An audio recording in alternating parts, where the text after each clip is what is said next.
Guys আজকে আমি চলে আসছি আমার ফ্রেন্ড আলিফের আইডিতে। গাইস দেখতে পারতেছো আমি কিন্তু এখন আমার গিল্ডের প্লেয়ারদেরকে টেস্ট করব, দেখে ওদের কাছে গিয়ে আমার নামে খারাপ কথা বলবো, আমার ভয়েসটা চেঞ্জ করে এরপর দেখবো ওদের রিয়াকশনটা কি। হ্যালো হ্যালো ভাই, হ্যালো হ্যালো, তোমরা কি শফিক ভাইয়ের গিল্ডের প্লেয়ার? আমি তো শফিক ভাইয়ের গিল্ডে। কেন, কি হয়েছে? আরে ভাই আমার একটা কথা শোনো, তোমাদের শফিক ভাই ভালো না, তোমরা ওর গিল্ডে থেকে বের হয়ে যাও। শফিক ভাই ভালো না মানে? এই মিয়া, তুমি কাটা, তোমার কথা শুনবো মানে?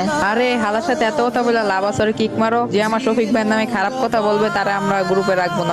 আরে ভাই শোনো শোনো, আমার কিক দিও না, আমি তোমাদের ভালোর জন্যই বলতেছি, তোমরা ওর গিল্ডে থেকে বের হয়ে যাও। আমার একটা ফ্রেন্ড আছে, ওর কাছে হিপ হপ সাগুরা আছে, ওর গিল্ডে তোমাদেরকে ঢুকাই দিব। আমাদের গিল্ড থেকে বের হইতে বলতেছো? লল ভাই, এই BD17 অন গিল্ডে যদি আমাকে জয়েন দেয় না, তারপরে এই গিল্ড থেকে বের হবো না। গ্রুপ থেকে ভাগো। আরে ভাই ওরা গ্রুপ থেকে কিক মেরে দিছে, দেখি এবার রিয়েল বয়েজে কথা বলে দেখি। হ্যালো ভাই, হ্যালো হ্যালো। আরে শফিক ভাই, আপনি এর আইডিতে কি করতেছেন? আরে ভাই তোমাদেরকে আমার নামে খারাপ কথা বলে দেখতেছিলাম, তোমরা আমার গিল্ড থেকে বেরো নাকি? শফিক ভাই, কোনোদিনও আপনার